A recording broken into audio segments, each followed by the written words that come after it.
I got to give Baker Mayfield credit for winning this game. When you see a game like this, you can see why this is why teams loved him. This is why everybody wanted him, and he shot up draft boards with the Browns 5 years ago. You get it after seeing this. You see it. He just hasn't shown it enough. He hasn't shown enough growth. He hasn't shown enough belief in himself as a quarterback to not want to weigh in on stuff that didn't involve him being a quarterback. He's had to learn. He's had to learn maturity. He's had to learn a lot of things. Go somewhere and learn, and then next year you'll get a chance, whether it's with the Tampa Bay Buccaneers if Tom Brady leaves, or with another team that could give you a Marcus Mariota type shot where, hey, you get most of the season to show that you can be a starting quarterback before losing your job if you don't play well, which is what happened to Mariota today. But at least you can go somewhere and get a chance to play where you'll learn a lesson, you'll learn a system, and you'll be able to not just be thrown right in and try to succeed. And that was the best path for him. He didn't put himself in the best position to succeed. Well, here he is now with a big, as Bob Ross would say, it's a big happy accident. Oh, there's no mistakes in pain. It's just a happy accident. It's a big happy accident. He winds up with the Rams, and here he is with, again, about a day and a half of football and 30 plays, and he orchestrates a win, and it's all on his right arm in the final 5 minutes. At this point, if you're Baker Mayfield, you have to stop and say, okay, this is where I need to be. And it may never get any better than this. This may be, hey, can we work on something where I'm the quarterback here, not just for this year, but for next year or 2 years. Let me do a deal. I am here now in a place where I really want to be. So let's work on something because I want to stay. Because the Rams are happy as hell. Look at this. We signed a guy off the street who's a number 1 overall pick, and look at what he's done. If Matthew Stafford's truly done, we can go to Baker Mayfield. Be in a place where you can succeed. Envision that and recognize that. Recognize when you're in a position to succeed, because that's the biggest thing in anybody's career. Know when you're in a position you're going to succeed, know when you're not, right? And this sometimes has nothing to do with your talent level, but it has to do with the belief they have in you, where you are in a certain situation, and where your coworkers are, how your bosses value you. Understand when you are in a position to succeed. He was not in one with the Cleveland Browns. They let him go. Was he in one with Carolina? They put him in one for a little bit, but did they really? Because they put him in to start a quarterback when he barely knew the playbook. So they liked him, but let's get him out there. And what happened? He wound up failing. So in the end, he wasn't in a position to succeed. Now, here's with the Rams. He wins a game. He's going to play likely the rest of the season. He's got the Rams believing in him. The LA loves him now. And people love Baker Mayfield more than they love LeBron and AD right now. It's because, AD missed the last game. And so, you know what? Yeah, hey, I like it here. I know it's only been a few days, but yeah, I want to stay. And I'll stay behind. I don't know what the future holds for Matthew Stafford, but you guys like me.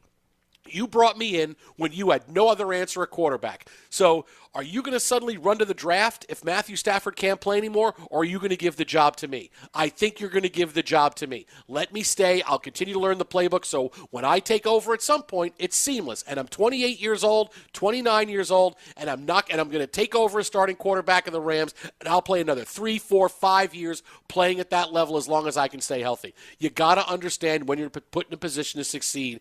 Baker Mayfield's in a position to succeed right now. Let's take advantage of that. He should try to stay as long as he can. Sign a lifetime contract with the Los Angeles Rams. Go do it. Let's go through a couple of things here. Number one, congratulations to Baker Mayfield. It's the attitude, aptitude, opportunity. All those things have to come together. A little bit of luck, some bad penalties, some stupid penalties, right? The moron Jerry Tillery. Agreed. Dumb penalty. Slapping the ball out of Baker's hands. You get the unsportsmanlike, it's 15 yards. Okay, stipulate to that. They still had to move the ball another 72 yards. So hey, he lost the game for him. Everybody can kiss my big, fat, star-spangled, silver-studded, you still gave up another 72 yards to Baker Mayfield and company in a minute and a half. So, yes, you can make him the fall guy, but he's not the only problem you've got here in terms of closing out a game. Also, go back and look at your offense and the ineptitude and the fact that Davante Adams was on the side of a milk carton in the second half. But for Baker Mayfield, yeah, you went into a situation where what do they have to lose? We talked about it last hour. We talked about it on Tuesday.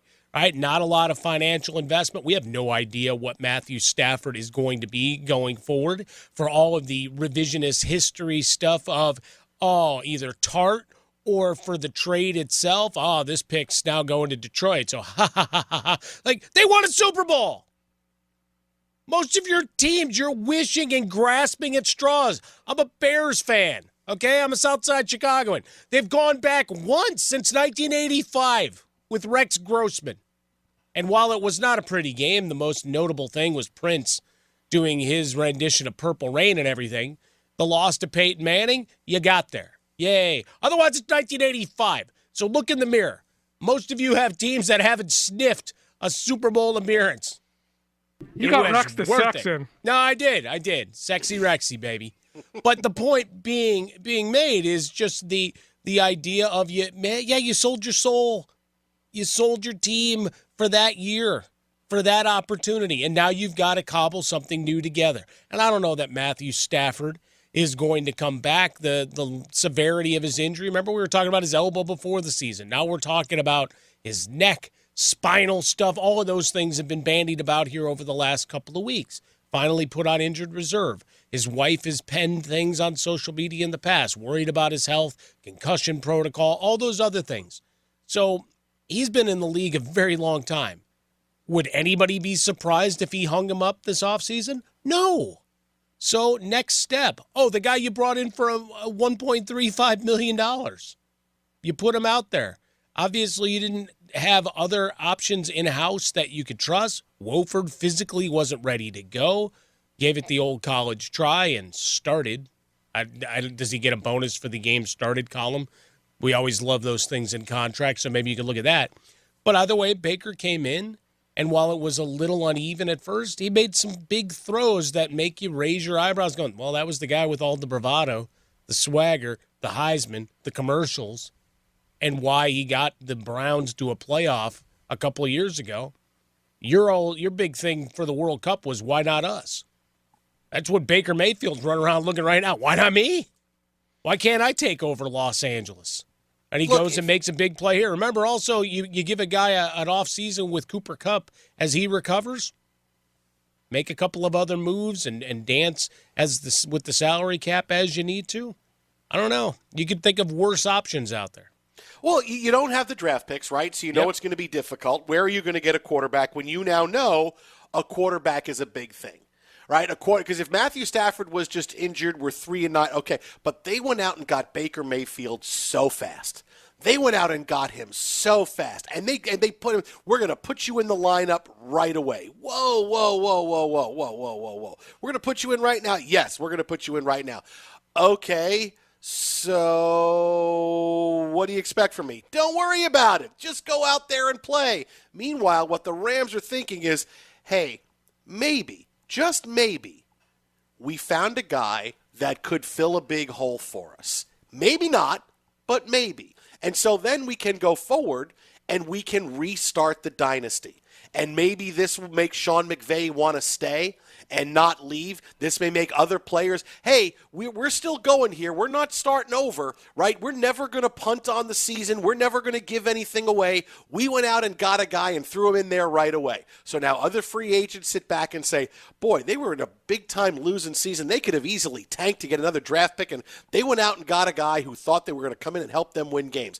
And that's how you keep the dynasty going. Because the question with the Rams was never, hey, what about this season? We told you, look, the Rams are done. Like a month ago, look, the Rams are done. They're not trending upward. They're not playing. There's no one riding to the rescue. You could tell the way the season began, it was going to be difficult for them. It was about how can we keep this window open? Can we keep this window open now and keep it to the point where we can bring in what we need, we can draft whatever we need, we can get free agents to come in, and then suddenly, hey, we're still going, instead of the door is closed and the dynasty is over and we're going to restart. And maybe in 2 or 3 years, once we get out of all that time we picked out, when we sent our draft picks out, and we start getting our draft picks back, hey, things can go well. Yeah, I mean, this is a huge, it's I don't want to say it's a, it's an educated risk. an educated gamble that had nothing but upside and very little downside. And after one game, one night, you can see it's all upside for the Rams right now. You're feeling, right now, Rams fans are like, oh, what a horrible season. But oh my God, Baker Mayfield just came in and won the game for us. This is unbelievable. Now suddenly, hey, our future is still right in front of us. And we may have to worry about going again. But the biggest thing we have to worry about is our quarterback. Maybe now we don't, because if Stafford's not healthy, we can have Baker and he's good and it's a big domino effect through the organization because and I love the Rams and I love the Rams going bold for what they wanted when they could have easily just said we're backing off, we're going to lose games the rest of the way. Aaron Donald's not going to play anymore. Everybody's out now. No, let's go out and let's continue to try to do this and let's keep it going, man. I love this with the Rams and I love what they did because this is a case of them going, hey, we stink, but why not? Let's try to keep it. No one says we can't do it, so let's go do it. Awesome stuff.